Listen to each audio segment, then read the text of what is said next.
Assalamualaikum warahmatullahi wabarakatuh. Kembali bertemu di sesi asinkronus dari mata kuliah Mekanika Klasik. Di pertemuan sinkronus sebelumnya, kita sudah masuk ke bahasan baru, yaitu dinamika sistem partikel, ya. Dan di pembahasan tersebut, kita sudah meninjau suatu sistem partikel, ya, sistem yang tersusun atas n buah partikel, dan sistem tersebut diberikan gaya eksternal, ya, dari luar, dan juga di sistem ini memiliki gaya internal, yaitu gaya interaksi antar partikel penyusun sistem. Ya. Jadi ada dua jenis gaya internal dan gaya eksternal. Kita meninjau hukum 2 Newton untuk sistem ini, atau kita meninjau dinamika dari sistem ini, ya. Dan kita sudah berhasil simpulkan bahwa ketika gaya-gaya tersebut, eksternal dan internal itu berupa gaya konservatif, maka hukum kekekalan energi berlaku untuk sistem. Ya. Jadi ini kesimpulan kita bahwa hukum atau sistem tersebut, energi dari sistem tersebut adalah kekal. Ya. Itu yang kita simpulkan terakhir.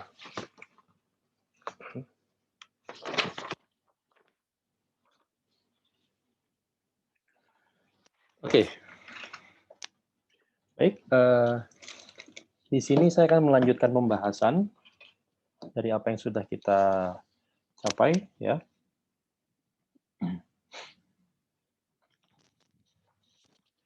Ini adalah apa yang kita dapatkan, atau ini adalah hukum konservasi atau hukum kekekalan pertama yang berlaku pada sistem. Ya.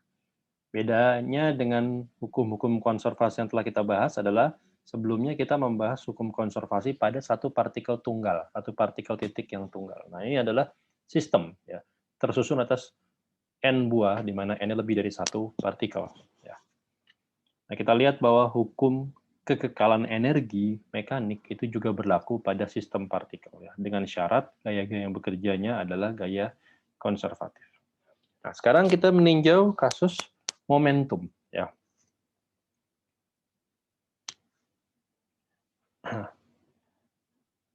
Linear momentum,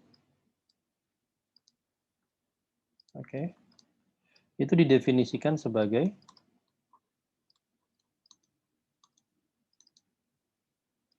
ya,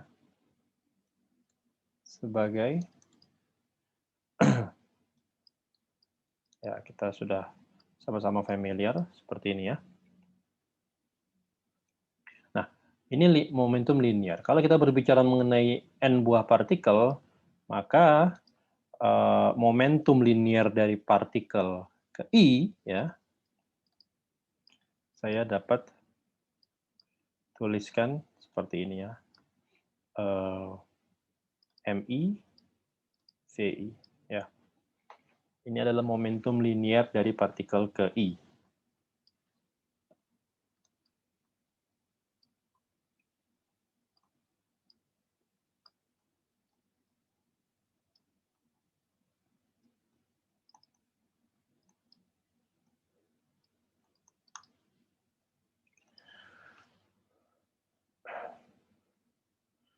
Oke. Nah, artinya apa?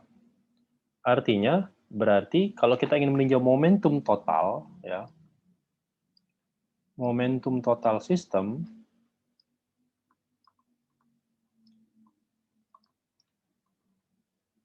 S, ya berarti kita harus menjumlahkan semua, ya. Saya akan simbolkan dengan P besar, ya.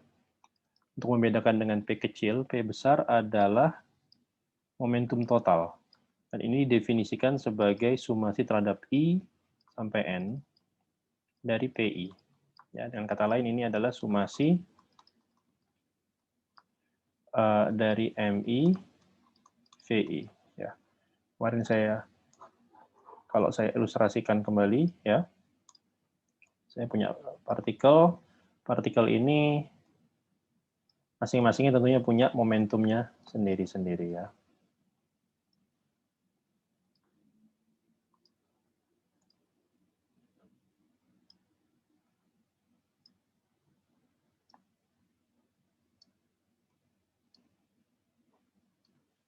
Gitu ya. Ini misalnya adalah V1, ini V2, ini V3, V4, V5, V6, dan seterusnya. Ya. Masing-masingnya punya masanya sendiri-sendiri ya. Ini M1,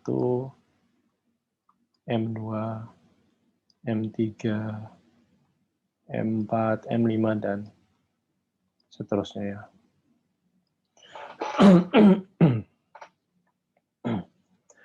Nah, kita juga sudah mendefinisikan yang namanya titik pusat massa atau koordinat pusat massa. Ya. Koordinat pusat massa kemarin, kalau saya boleh recall lagi, R ini adalah sumasi dari MIVI maksud saya, ya. RI maksud saya, RI, ya.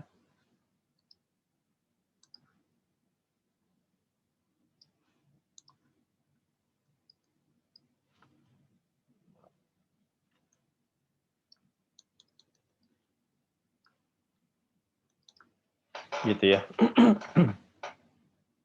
Oke, ini saya batasi di sini. Jadi kalau boleh saya menggambarkan koordinatnya, ya. Jadi masing-masing ini punya R1, R2, R3, dan seterusnya ya. Saya mendefinisikan koordinat pusat massa itu katakanlah di sini. Ya. Ini koordinat CM ya. CM ya. Nah, ini R-nya. Kalau sekarang saya turunkan koordinat pusat massa ini atau vektor posisi pusat massa ini, ya, kalau saya turunkan dr/dt, ya ini kan simbolnya adalah R besar dot, ya. Karena M-nya konstan, maka turunan ini hanya bekerja pada vektor posisi dari masing-masing partikel ya.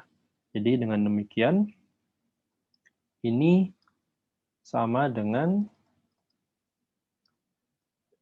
MI dikali RI dot ya, dibagi MI saja. Kan?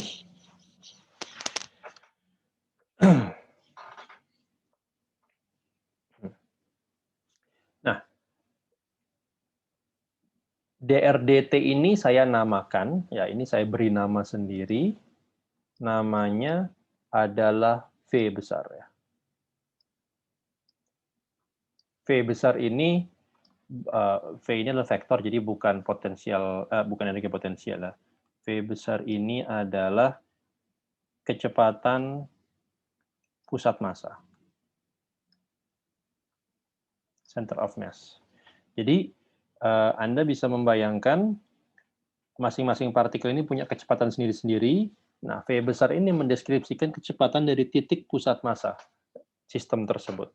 Ya, ini yang didefinisikan, ini yang dideskripsikan oleh V besar.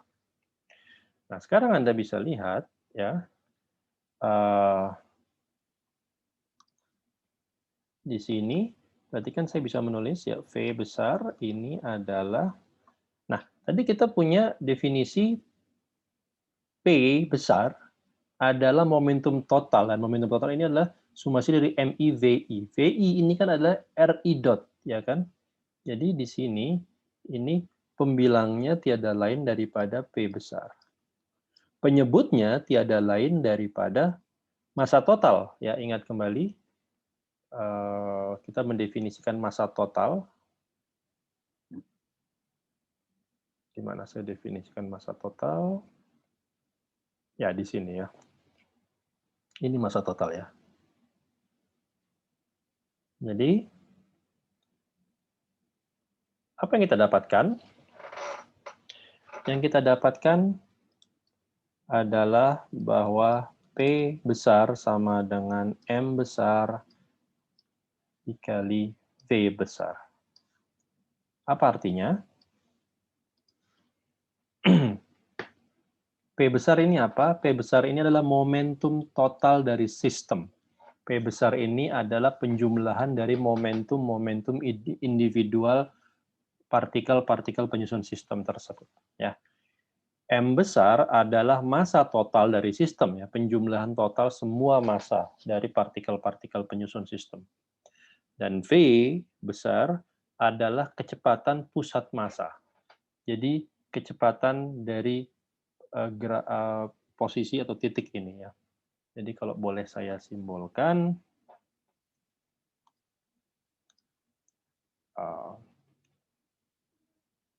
saya ambil arah sembarang ya. Di sini saya cuma mau menunjukkan, mengilustrasikan saja seperti ini ya. Ini adalah V besar, ya. Jadi sistem ini bergerak ya dengan arah geraknya itulah resultan dari arah gerak masing-masing partikel penyusunnya. Ya, resultan vektor dari masing-masing partikel penyusunnya. Nah, hasil yang kita dapat ini menunjukkan bahwa momentum linear dari sistem, ya, bukan dari partikel satu partikel, tapi dari sistem, ya, itu kalau Anda perhatikan ini bentuk yang persis mirip, ya. Ini kalau boleh saya kasih pembanding ya, pembanding P kecil PI sama dengan MI PI, ya. Nah, ini pembanding aja. Kalau Anda perhatikan,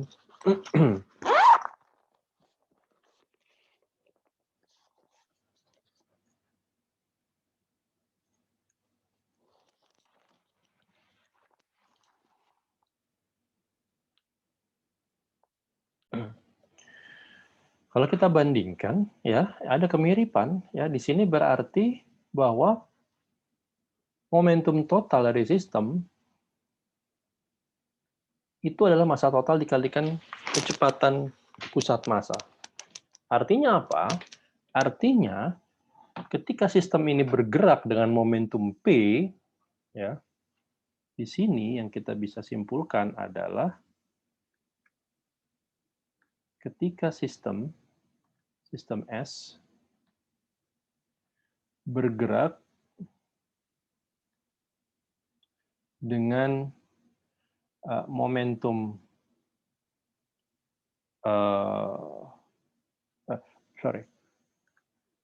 ketika sistem S bergerak, ya, maka momentum linearnya, ya, momentum linearnya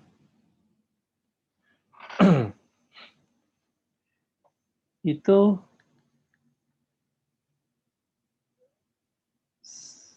ekivalen dengan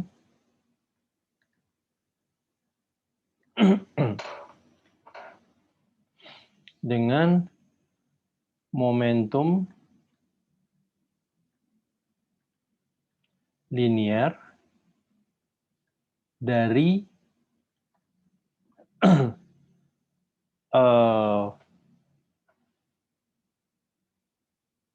seluruh partikel, ya, yang massanya terkonsentrasi atau terpusatkan di titik pusat massa, di center of mass. Ya. Jadi Anda bisa meninjau sistem ini bergerak dengan kecepatan pusat massa. Nah, kecepatan pusat massa ini bisa kita katakan merepresentasikan kecepatan gerak dari sistem, ya, yang terdiri atas banyak partikel, ya. Jadi seolah sistem banyak partikel ini seluruh partikel yang terkonsentrasi di titik pusat massa dan titik pusat massa ini bergerak dengan kecepatan v. Kurang lebih itu yang dikatakan oleh hasil ini, ya.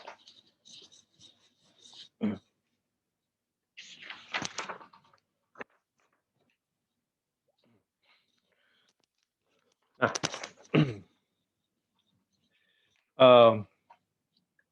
Itu mengenai momentum dari sistem, ya. Beda dengan momentum dari masing-masing partikel penyusun, ya. Sekarang, katakan sistem kita ini, ya, kita berikan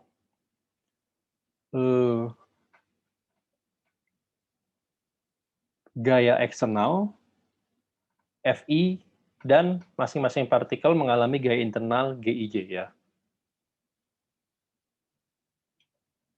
Ya, sudah kita ilustrasikan di pembahasan sebelumnya, ya. Jadi saya lanjutkan aja di sini. Jika sistem S ini, ya, yang memiliki momentum P besar,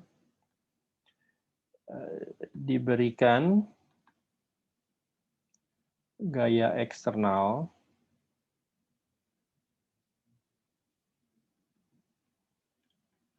Fi, ya, Fi ini saya berikan kurung kurawal, ini maksudnya adalah ada N buah gaya eksternal yang eksis secara umum, ya, karena masing-masing bekerja pada partikel I, ya. Dan gaya internal antar partikel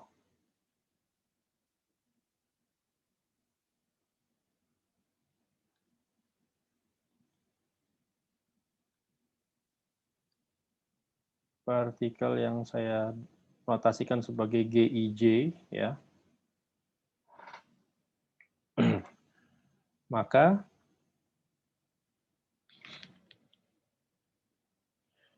kita bisa meninjau persamaan gerak partikelnya, ya. Dan ini kita sudah tuliskan persamaan hukum Newton 2, ya. Saya tulis lagi, nggak apa-apa. Ini untuk satu individu partikel, ya. Fi plus sumasi sumasi J maksud saya. Sumasi terhadap J, karena ini adalah persamaan untuk masing-masing partikel. Ini saya memberikan koefisien yang mengeksklude J sama dengan I, ya. Gij. Nah, ini sudah kita tuliskan sebelumnya, ya. Nah, sekarang kita lihat bahwa MdVIdt ini itu kan tiada lain daripada laju perubahan momentum, ya. Laju perubahan momentum per satuan waktu, ya kan? Jadi seperti itu, ya. Nah, kalau sekarang saya sumasikan kedua ruasnya terhadap seluruh partikel, jadi saya sumasikan untuk semua I dari 1 sampai N, maka Anda lihat, ya, sumasi ini bisa saya masukkan ke dalam turunan karena tidak berhubungan, maka ini turunan dari sumasi PI, atau dengan kata lain ini adalah D per dt dari P besar, atau dari momentum total, ya. Di ruas kiri seperti ini, di ruas kanan apa yang saya dapat? Yang saya dapat adalah Fi, saya tulis seperti ini dulu, ya, ditambah, nah ini ada double summation, ya, terhadap I, terhadap J. Ya, 1 min delta IJ. Gij. Oke, ini hasilnya. Nah, sekarang kita bisa melihat bahwa, ya, sumasi ini kan urutannya simetrik, ya. Artinya apa? Artinya sumasi I, sumasi J dari sembarang besaran berindeks, ya. Aij ini kan sama dengan kalau saya pertukarkan, ya. Sumasi J, sumasi I dari AJI gitu, ya. Sama saja kan, ini kan cuma merelabel indeks, ya. Tapi problemnya pada kasus Gij ketika kita merelabel indeks adalah Gij ini sifatnya antisimetrik, ya. Jadi sementara sumasi ini simetrik, maka Gij sudah kita bahas sebelumnya, dia sifatnya antisimetrik karena dia gaya yang mutual. Ya. Jadi saya sumasikan secara simetrik dari suatu besaran antisimetrik. Kita sudah tahu itu hasilnya adalah 0.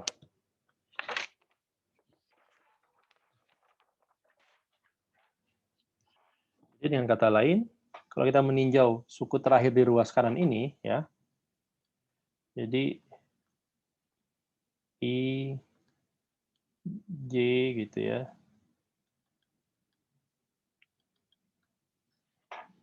Ini kan sama dengan kalau saya pertukarkan ini, bukan saya pertukarkan, tapi saya label ulang indeksnya, delta JI gitu ya, GJI, ya kan? Sama ya, karena delta JI sama dengan delta IJ. Nah, tapi ini sama dengan ini minus dari JI 1 min delta. Nah, ini karena ini simetrik, maka delta IJ sama dengan delta JI ya. Ini bisa saya pertukarkan lagi. Gitu ya. Dan karena ini indeksnya itu tidak berubah makna ketika saya lakukan sumasi yang mana yang duluan, ya, maka saya boleh saja menulisnya seperti ini ya. Artinya apa? Artinya bahwa dia adalah minus dari dirinya sendiri. Dan kata lain, maka ini haruslah 0. Nah, hasil 0 ini sesuatu yang menarik. Apa artinya? Anda perhatikan, ketika kita, kalau boleh saya kembali ke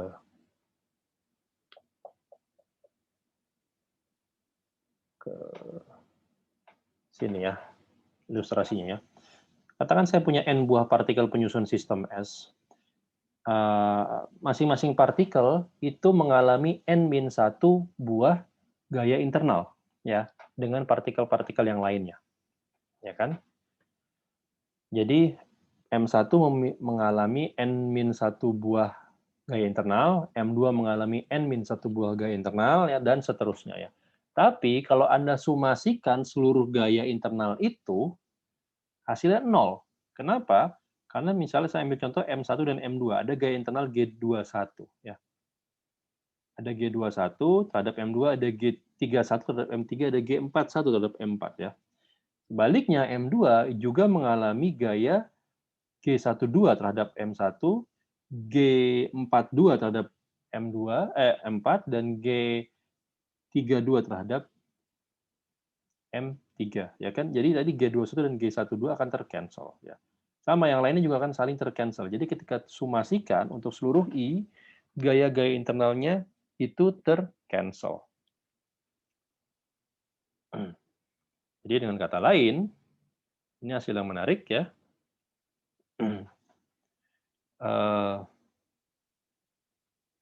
Apa hasilnya?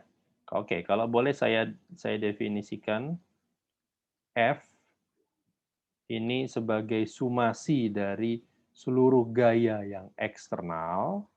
Ya, ini gaya eksternal total. Gaya eksternal total dari seluruh partikel, ya. Maka saya punya relasi berikut. dP dt sama dengan F. Ya kan?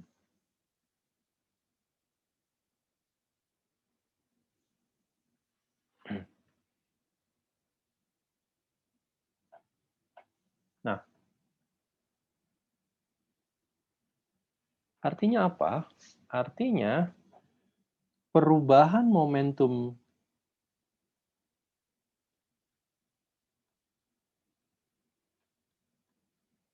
linear, momentum total ya, total dari sistem S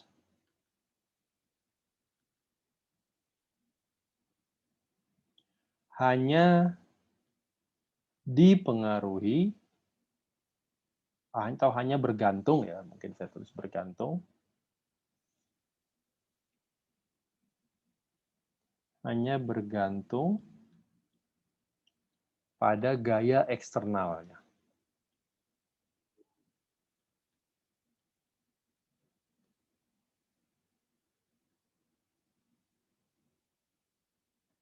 Oke, nah ini mungkin perlu dicermati ya, perlu diresapi apa maknanya. Jadi bayangkan saya punya sistem S yang bergerak, ya. Anda bisa membayangkan sistem S ini bergerak, ya, dengan kecepatannya diberikan kecepatan pusat massa. Nah, ketika dia diberikan gaya eksternal, atau ketika misalnya terjadi perubahan kecepatan, ya, maka kita bisa menebak bahwa perubahan kecepatan ini akibat adanya gaya eksternal net yang bekerja. Jadi gaya eksternal net lah yang membuat sistem ini memiliki perubahan kecepatan. Ya. Gaya internal, gaya antara M1 dan M2, M1 dan M3, dan seterusnya, tidak akan memberikan perubahan momentum dari sistem. Ya. Sebanyak apapun partikelnya, sebanyak apapun gaya internal yang terlibat, tidak akan memberikan perubahan momentum dari sistem. Perubahan momentum dari sistem hanya dipengaruhi oleh gaya eksternalnya. Ya, dan ini make sense ya. Ini make sense. Ya, suatu benda tegar misalnya suatu objek yang kejal, kalau tidak diberikan gaya dari luar, dia akan terus diam mengikuti hukum 1 Newton ya. Meskipun secara mikroskopik kita melihat ada gaya internal antar partikel-partikel penyusunnya ya. Tapi partikel-partikel penyusunan ini memberikan gaya internal dan gaya internal itu tidak bisa membuat sistemnya ini, sistem benda tegar ini bergerak sendiri, ya. Karena gaya internal ini akan saling meng-cancel kalau kita lihat secara agregat, secara total, ya. Jadi yang mempengaruhi gerak dari sistem hanyalah gaya eksternal. Oke. Dan Anda bisa lihat di sini bahwa bentuk ini, ya, bentuk ini bisa saya tuliskan ya. P itu tadi apa? P besar itu adalah, nah, P besar adalah M besar dikalikan V besar. Karena M besar adalah konstanta, ya, maka ini dapat saya tulis sebagai M dikali dV dt ini sama dengan F. Anda mengenali bahwa ini adalah persamaan Newton atau hukum 2 Newton ya. Tapi yang lebih tepat lagi adalah ini hukum 2 Newton yang dipatuhi oleh koordinat pusat massa. Ya. Ini persamaan untuk koordinat pusat massa, untuk CM. Ya.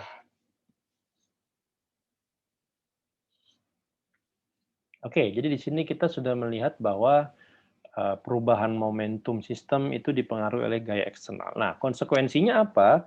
Konsekuensinya jika sistem S itu terisolasi ini maksudnya adalah bahwa gaya-gaya yang bekerja itu 0, ya. Mungkin ada gaya eksternal bekerja pada 1-2 partikel penyusunnya, tapi secara total, secara resultan, gaya eksternalnya 0. Ya. Ini yang dinamakan isolated system. Ya. Ketika sistemnya terisolasi, ya maka jelas di sini dP dt-nya sama dengan 0, ya, atau P-nya konstan. Apa yang kita dapatkan? Kita dapatkan hukum kekekalan momentum linear, ya.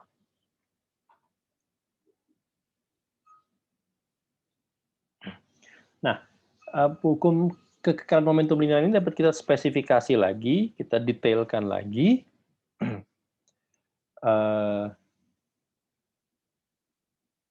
jika saya punya vektor satuan n ya adalah vektor satuan konstan.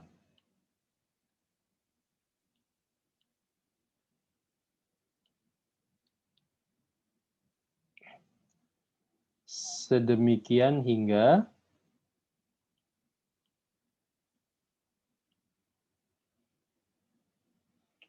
apa? Hingga n ini memenuhi kondisi f dot n sama dengan 0. Jadi gini,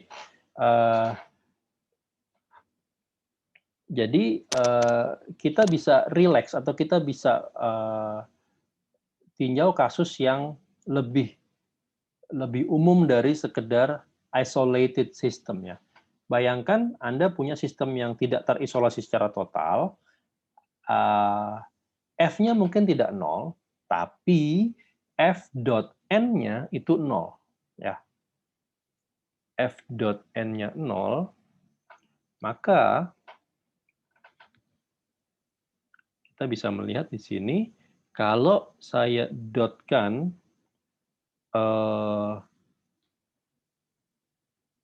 kalau saya dotkan dp dt sama dengan f itu, ya, saya dotkan kedua ruasnya dengan n, maka di sini saya punya dp dt dot n, di ruas kanan saya punya f dot n, dan ini ruas kanan sama 0 ya. Nah, di ruas kiri, karena n-nya konstan, ini kan bisa ditulis sebagai ddt dari p dot n, ya kan? Karena kan suku yang keduanya yaitu p dot dn dt-nya ini 0 ya. Nah, ini sama dengan f dot n, dan ini juga 0. Artinya apa? Artinya p dot n konstan.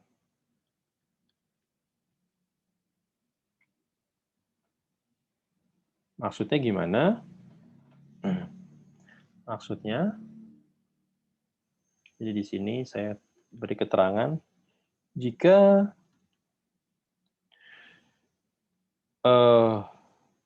total gaya eksternal, ya, total gaya eksternal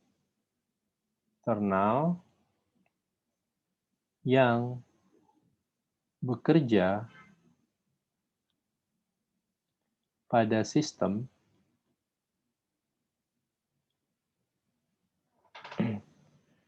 ya. Saya di sini tidak mengharuskan gaya total gaya eksternal 0, tapi jika total gaya eksternal itu memiliki komponen bernilai 0 pada arah n.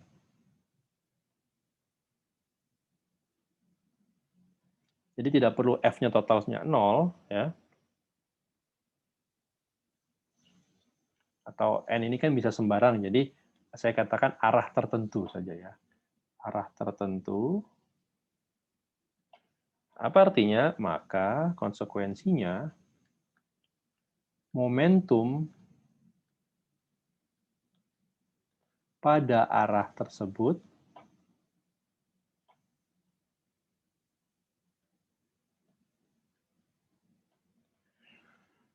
kekal. Ya, jadi di sini tidak harus momentum pada semua arah kekal, hanya pada arah di mana f-nya itu bernilai 0. Ya, kalau f-nya memang 0 semua di semua arah, ya berarti momentumnya kekal untuk semua arah.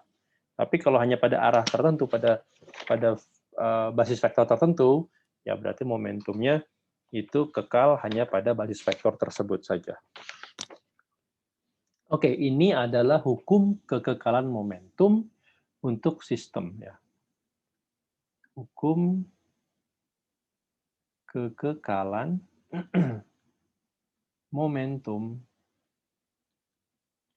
untuk sistem partikel ya. Sistem partikel. Saya perlu kasih keterangan momentum linier di sini ya. Oke, inilah bunyi hukum kekekalan momentum linier untuk sistem partikel.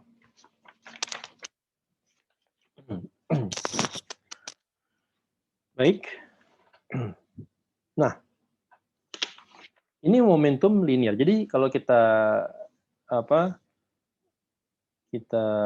lihat ya, kita sudah memformulasikan hukum kekekalan energi dan hukum kekekalan momentum linier untuk sistem. Bagaimana dengan momentum angularnya? Kita coba lihat ya. Di sini saya akan mengajak Anda meninjau hukum kekekalan momentum angular untuk sistem. Untuk memudahkan, saya akan gambarkan koordinat ya.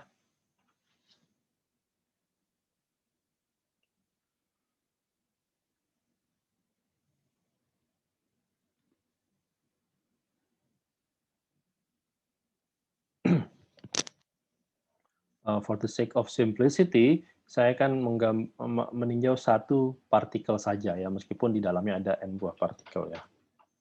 Jadi di sini Anda bisa lihat ada partikel, partikel.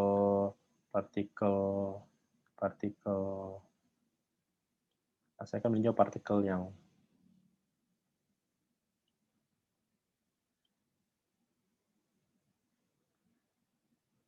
sini misalnya ada ya.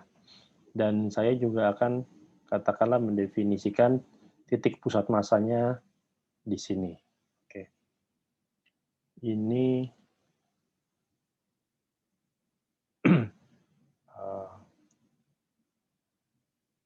M1 katakanlah ya. Atau ini MI ya. I-nya ini sembarang ya. Ini M ke I. Dan di sini adalah titik pusat massa, CM. Ini adalah vektor pusat massa, ini adalah RI. Ya. Nah, saya bisa mendefinisikan vektor RI aksen ya, sebagai vektor yang saya tarik dari MI ke titik pusat massa. Ya. Ini adalah saya namakan RI aksen. Jadi dari diagram vektor ini kita bisa melihat bahwa R plus RI plus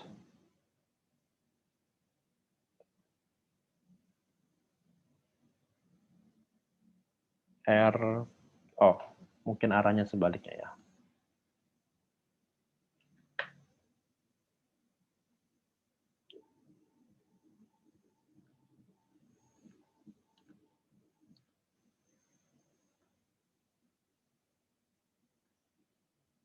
RI sama dengan R besar tambah RI plus ya. Jadi di sini berlaku relasi RI sama dengan R besar ditambah RI plus, RI aksen maksud saya, bukan plus ya. Oke.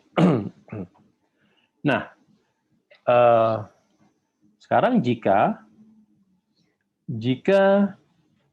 si MI ini dia bergerak dengan kecepatan tertentu, ya, katakanlah dia bergerak ke sana, ya. Ini adalah kecepatan VI, ya, kecepatan dari titik MI atau dari partikel MI, ya. Maka kita bisa mendefinisikan momentum sudut atau momentum angular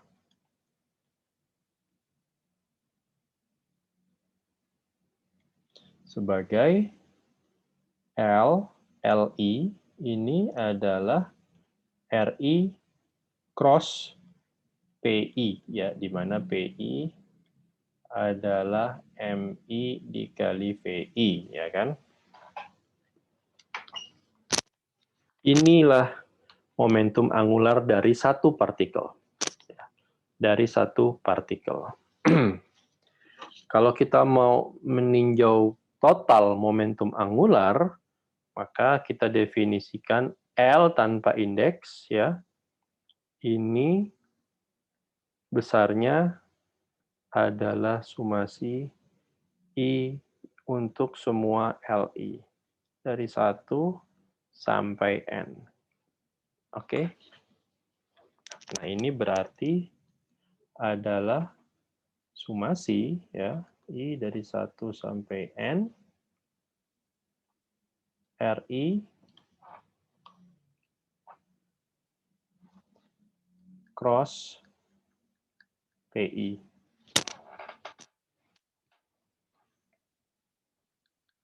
Atau ini adalah RI cross M I RI dot. Ya, RI dot. Nah, RI itu adalah ini, ya kan? Maka RI dot itu berarti adalah R besar dot atau RCM dot ditambah RI aksen dot, ya kan? Maka di sini kita bisa melihat L, kalau saya uraikan, M-nya konstanta dan dia skalar, maka saya bisa keluarkan dari operasi vektor ini. Sumasi I, MI, nah ini RI cross R besar ditambah RI aksen. R besar dot, RI aksen dot, gitu ya.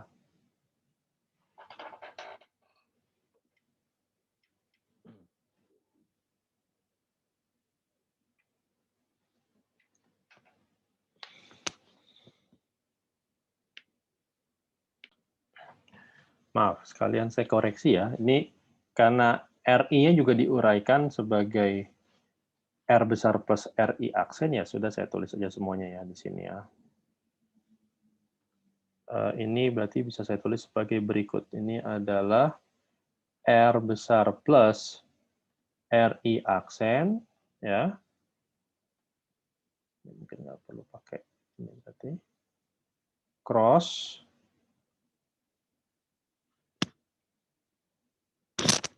R besar dot plus RI aksen dot. Ya, seperti ini ya jadinya ya. Nah, ini bisa kita kerjakan secara eksplisit. Sumasi I dari MI. Apa yang kita dapatkan di sini? Di sini saya akan tuliskan seperti ini dulu ya. R cross, jadi ini di-crosskan dengan ini semua, gitu ya.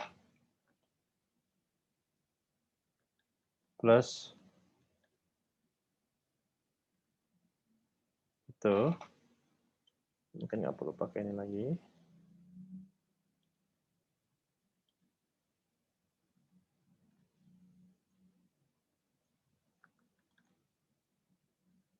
Nah, ini ditambah dengan, ya, oke, mungkin kurungnya di sini ya. Ditambah dengan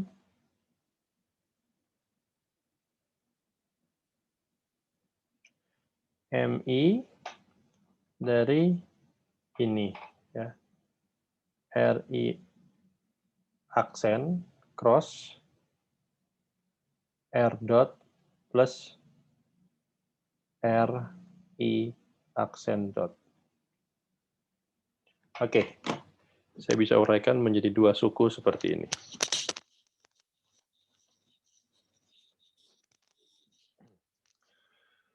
Baik, apa yang bisa kita uraikan?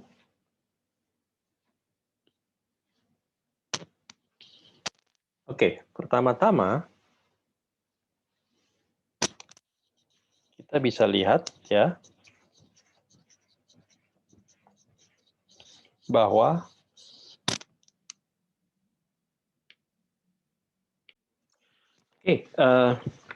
now in total we have 4 terms ya, ada empat suku ya. 1, 2, 3, 4 ya. Nah, kita coba lihat satu persatu atau gini, saya akan tuliskan, saya kumpulkan dulu ya. Ini yang saya tulis di depan adalah M, atau saya tulis dulu ya. Saya akan tulis MI dikali RI aksen ini, cross dengan ini ya. Cross dengan RI aksen dot. Oke. Jadi saya tulis satu persatu.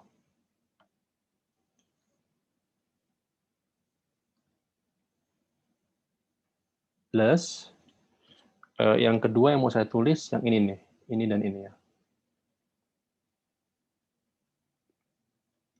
MI R cross R besar cross R besar dot. Oke.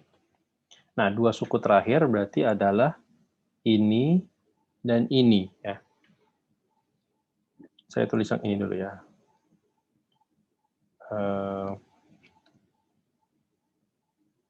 MI oke, mungkin ada baiknya kalau saya tulis dalam tanda yang lain ya. Dengan tinta yang lain maksud saya. MI RI aksen cross R besar dot ya, tambah sisanya adalah nah R ini kan tidak di dalam sumasi ya, artinya dia tidak bergantung pada I, jadi bisa saya keluarkan dari sumasi. Jadi saya tulis seperti ini, R di cross dengan sumasi, berarti ini ya. Ya ini. MI RI aksen dot. Oke. Saya tulis seperti ini, saya pisahkan. Kenapa? Saya mau meninjau suku yang pertama dulu. Apa suku yang ketiga maksud saya? Suku yang ketiga, kita lihat.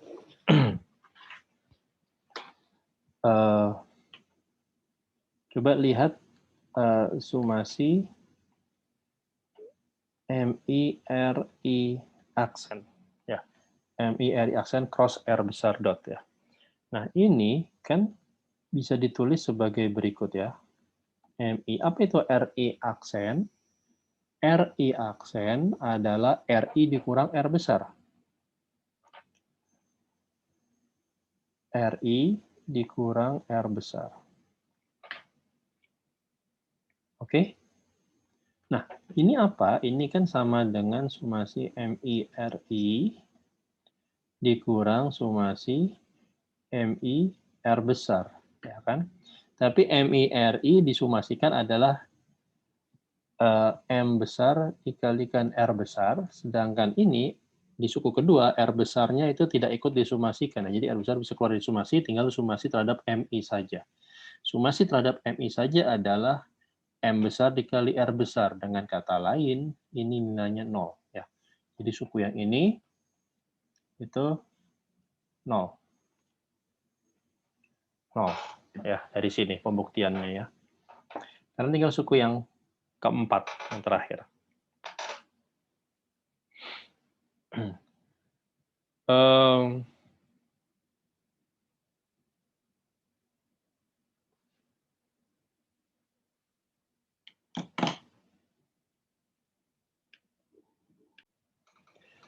Sekarang tinggal suku yang terakhir ya. Suku yang terakhir ini, kalau saya tulis, ya, R cross. Nah, ini kan turunan terhadap RI aksen. Ya, maka bisa saya tulis sebagai berikut. DDT dari sumasi I, MI, RI aksen, ya kan? Tapi kita sudah tahu bahwa sumasi I, MI, RI aksen adalah 0. Maka ini juga sama dengan 0. Jadi dua suku ini 0. Oke.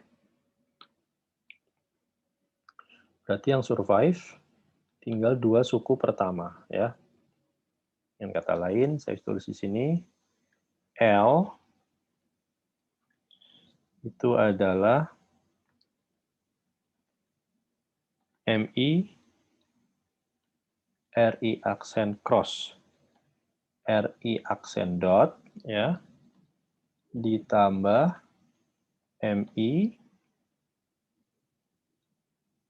R, capital cross, R, capital dot. Nah, ini kita lihat, ya. Suku pertama ini kan adalah RI aksen, cross, nah sumasi I, MI, RI aksen dot itu kan, saya tulis seperti ini ya. Sumasi I, MI, RI aksen dot. Ini tidak lain daripada PI, ya. Plus, nah di sini sebaliknya saya tulis seperti ini ya. I, MI dikali R, cross R dot ya. Nah, suku pertama ini tiada lain daripada PI aksen, ya. Dan suku kedua ini tiada lain, ini adalah M besar R besar cross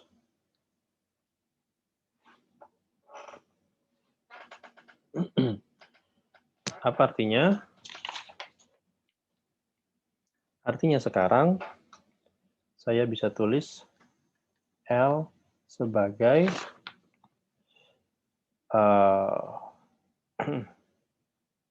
sorry, ini LI ya. Enggak, ini L beneran, ini L. Oh maaf, ini adalah sumasi terhadap. Ini ada sumasinya ya. PI aksen. Oke, jadi kalau kita rekap, L adalah R cross P besar. Ini kan R cross, ini P besar ya. Ditambah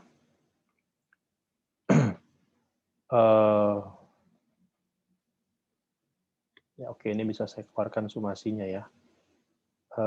Sumasi I dari RI aksen cross PI aksen. Inilah momentum linear total dari sistem. Anda lihat momentum linear total adalah momentum angular maksud saya. Momentum angular total adalah momentum angular pusat massa ditambah momentum angular dari masing-masing partikel relatif terhadap pusat massa. Ya, jadi di sini Anda lihat ini adalah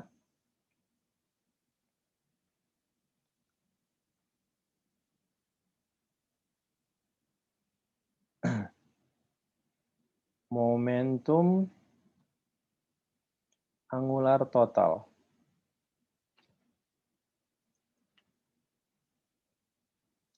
Ya, saya akan berikan ini adalah momentum angular dari apa? Dari pusat massa, CM, ya kan?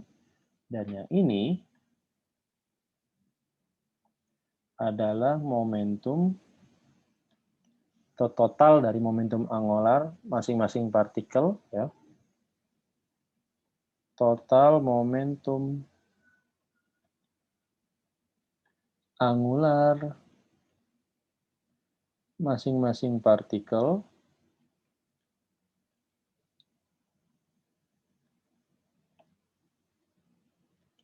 relatif ya terhadap pusat massa ya. Jadi momentum angular total dapat dilihat sebagai momentum angular pusat massa ditambah momentum angular masing-masing partikel relatif terhadap pusat massanya. Oke.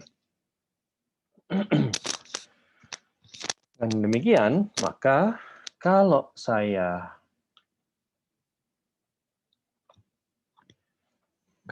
turunkan ya dl dt ya atau adalah L dot ya, berarti saya turunkan kedua suku ini ya.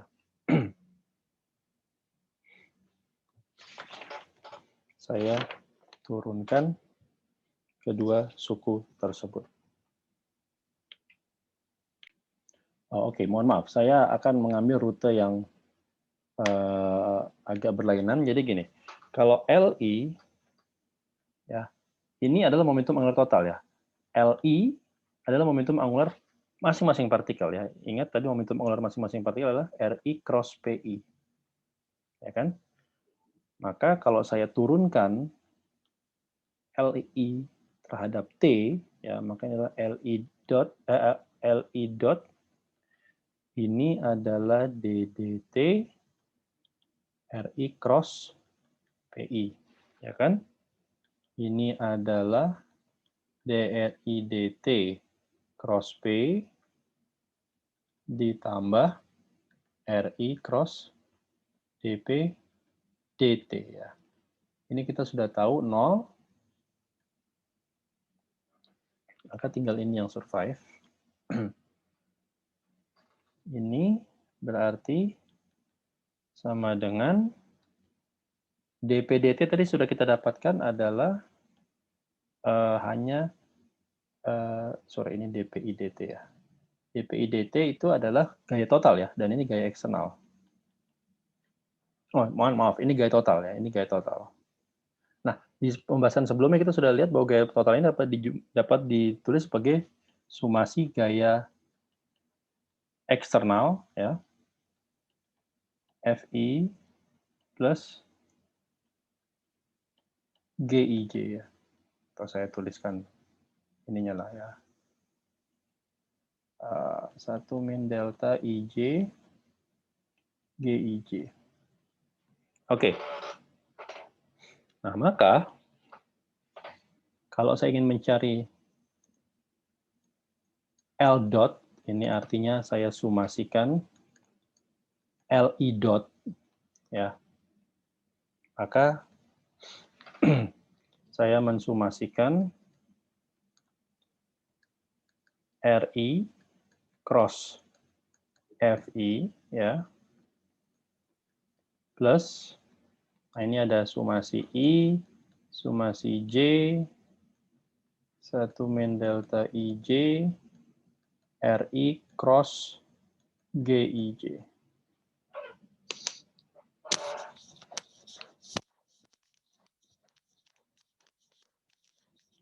Anda bisa cek dengan mudah ya, bahwa sumasi ini ya, yang suku kedua ini bisa dituliskan sebagai sumasi I dari 1 sampai N untuk I kurang dari J, gitu ya. Nah, ini bentuknya adalah Ri, cross Gij ditambah Rj cross GJI. Nah, ini Anda bisa buktikan untuk ambil N tertentu lalu dicoba ya. Ini hasilnya sama. Dan ini tiada lain daripada Gij cross Ri min Rj. Atau sama dengan Gij cross Rij. Tapi kita sudah definisikan Rij adalah vektor yang searah dengan vektor Gij. Maka ini semuanya nilainya 0. Ya. Jadi dengan kata lain, sama seperti momentum linier, perubahan momentum angular ini hanya dikontribusikan oleh gaya eksternal. Nah, ini kita namakan sebagai torsi, ya, torsi total N. Ya, atau ini sama dengan N saja, ini torsi. Torsi. Nah, artinya apa? Kalau N-nya 0,